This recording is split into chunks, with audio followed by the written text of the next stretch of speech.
Greetings everyone, rudyxx here to talk about my experience with the game Final Fantasy II. For RPGalooza, I wanted to eventually play through all of the Final Fantasy games, because there are definitely a few in the series that I'd never really laid eyes on, and Final Fantasy II is definitely one of those. I actually wasn't really sure what to expect whatsoever going into this game. I guess I kind of expected Final Fantasy I, but with different sprites, so I was very hesitant about playing through the original Famicom version since my experience with the Famicom version of Final Fantasy I was a disaster. I then elected to try out the PlayStation Portable version because that was the version of Final Fantasy I that I managed to make my way through, and boy am I glad I did, because it actually was a pretty pleasant experience. As it turns out, Final Fantasy II is nothing at all like Final Fantasy I, and actually focuses more on the type of things I enjoy from an RPG instead of being incredibly open world and having me get lost every 2 seconds.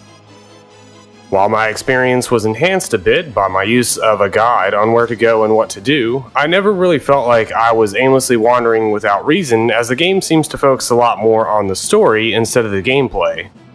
While some of the gameplay mechanics are a little goofy in how you level up and whatnot, once I got a good understanding of a lot of the general mechanics behind things like turn order and party position and how all that stuff matters, it got a lot easier to just go from one place to the next without having to spend forever grinding like you would in the first game. Another thing that enhanced my experience was being told that you can literally cast teleport on basically everything, including bosses, to kill them. Now, I love an easy game, but I also like being challenged a little bit every now and then, and unfortunately things went a little out of hand, and I eventually reached a point where I would rather just teleport everything away instead of leveling up at all. So even though I ruined my own experience with the game in that way, in the end it actually probably attributed to what actually made me enjoy my experience with the game.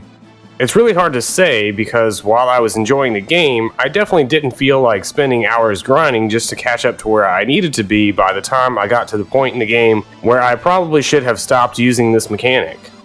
So for RPGalooza, I eventually settled on a score of 3 out of 5. While I definitely enjoyed my experience with it, I'm not actually sure that I would have enjoyed the game if I hadn't gone through it using an incredibly broken mechanic. In the back of my head, I kind of want to go back one day and maybe try it again using a more traditional way of playing through the game. But for now, I've decided I'd like to take the opportunity to learn to speedrun the game instead, and to continue playing the game in the way that I've come to enjoy it. Thanks for watching, everyone. If you enjoyed this video, feel free to subscribe to the channel.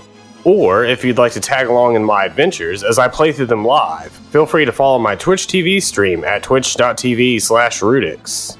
And until next time, happy gaming, everyone!